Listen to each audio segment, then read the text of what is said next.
ഇനി ഈ 60 ക്വസ്റ്റ്യൻസിൽ നമുക്ക് ടൈം നമ്മുടെ ആദ്യത്തെ ബബ്ലിങ്ങും ഒക്കെ കൂടി കഴിഞ്ഞിട്ട് മോർ ദാൻ 1 hour ആണ് ടൈം എന്ന് പറയുന്നത്.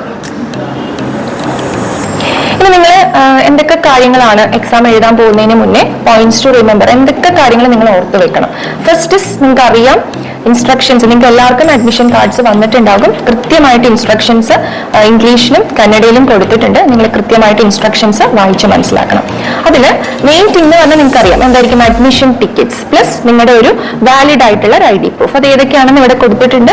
ഡ്രൈവിംഗ് ലൈസൻസോ പാസ്പോർട്ടോ ആധാർ കാർഡോ നിങ്ങളുടെ വോട്ടേഴ്സ് ID അല്ലെങ്കിൽ നിങ്ങളുടെ 12th സ്റ്റാൻഡേർഡിലെ നിങ്ങളുടെ ഹോൾ ടിക്കറ്റോ ഇതിൽ ഏതെങ്കിലും ആണ് കൊണ്ടുപോകാനുള്ളത്.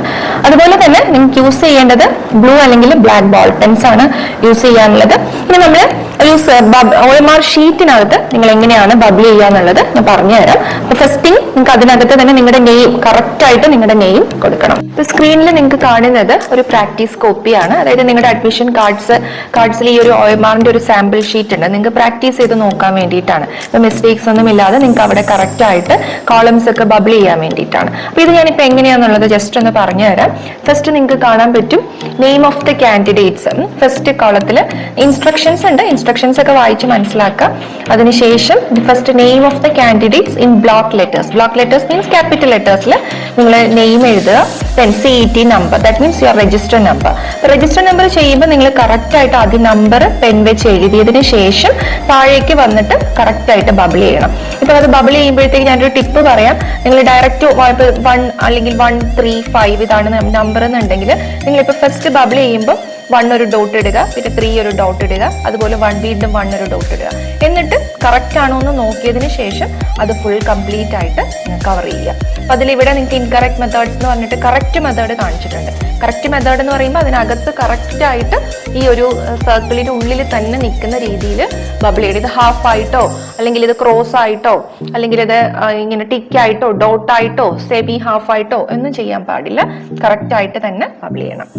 അതിനുശേഷം പിന്നീട് നിങ്ങൾക്ക് ഒരു ക്വസ്റ്റ്യൻ ബുക്ക്ലെറ്റ് നമ്പർ കിട്ടും. അപ്പൊ ആ ക്വസ്റ്റ്യൻ ബുക്ക്ലെറ്റിന്റെ version code, not number, it is a version code. ഓരോരുത്തർക്കും ഡിഫറെന്റ് വേർഷൻസ് ആണ്. A1 A2 B1 B2 അങ്ങനെ വേർഷൻസ് ഉണ്ട്. അപ്പൊ നിങ്ങൾ വേർഷൻ ഇവിടെ പെൻ കൊണ്ട് എഴുതുക. അതിനുശേഷം ഏതാണ് വേർഷൻ എന്നുള്ളത് അത് ബബിൾ ചെയ്യുക. പിന്നെ ഉള്ളത് ക്വസ്റ്റ്യൻ ബുക്ക്ലെറ്റിനും ഒരു സീരിയൽ നമ്പർ ഉണ്ടാകും. നിങ്ങളുടെ ക്വസ്റ്റ്യൻ ബുക്ക്ലെറ്റിനകത്ത് ഒരു നമ്പർ ഉണ്ടാകും. അത് കൊടുക്കേണ്ടത് ഈ ഒരു ഭാഗത്താണ്. അതും നിങ്ങൾ പെൻ കൊണ്ട് നിങ്ങൾ റൈറ്റ് ചെയ്യുക. അതിനുശേഷം കറക്റ്റ് ആയിട്ട് ബബിൾ ചെയ്ത് കൊടുക്കുക. അതിനുശേഷം പിന്നീട് നിങ്ങൾക്ക് 1 to 60 സെറ്റ്സ് 1 to 60 ക്വസ്റ്റ്യൻസ് ഉണ്ടാകും. അതും നിങ്ങൾ കറക്റ്റ് ആയിട്ട് ക്വസ്റ്റ്യൻ വായിക്കുക. ഇപ്പൊ നെഗറ്റീവ് മാർക്സ് ഇല്ലാത്തത് കൊണ്ട് തന്നെ നിങ്ങൾക്ക് എല്ലാ ക്വസ്റ്റ്യൻസും അറ്റംപ്റ്റ് ചെയ്യാം. ഇപ്പൊ നിങ്ങൾ ക്വസ്റ്റ്യൻ കറക്റ്റ് ആയിട്ട് വായിക്കുക, അതിന്റെ ആൻസർ മനസ്സിലാക്കുക, എന്നിട്ട് കറക്റ്റ്. ഇപ്പൊ B ആണെന്നുണ്ടെങ്കിൽ Bയിൽ പോയിട്ട് B തന്നെ മാർക്ക് ചെയ്യുക. ഇപ്പൊ നിങ്ങൾ ഫോർ എക്സാമ്പിൾ ഒരു ക്വസ്റ്റ്യൻ നിങ്ങൾ സ്കിപ്പ് ചെയ്തു.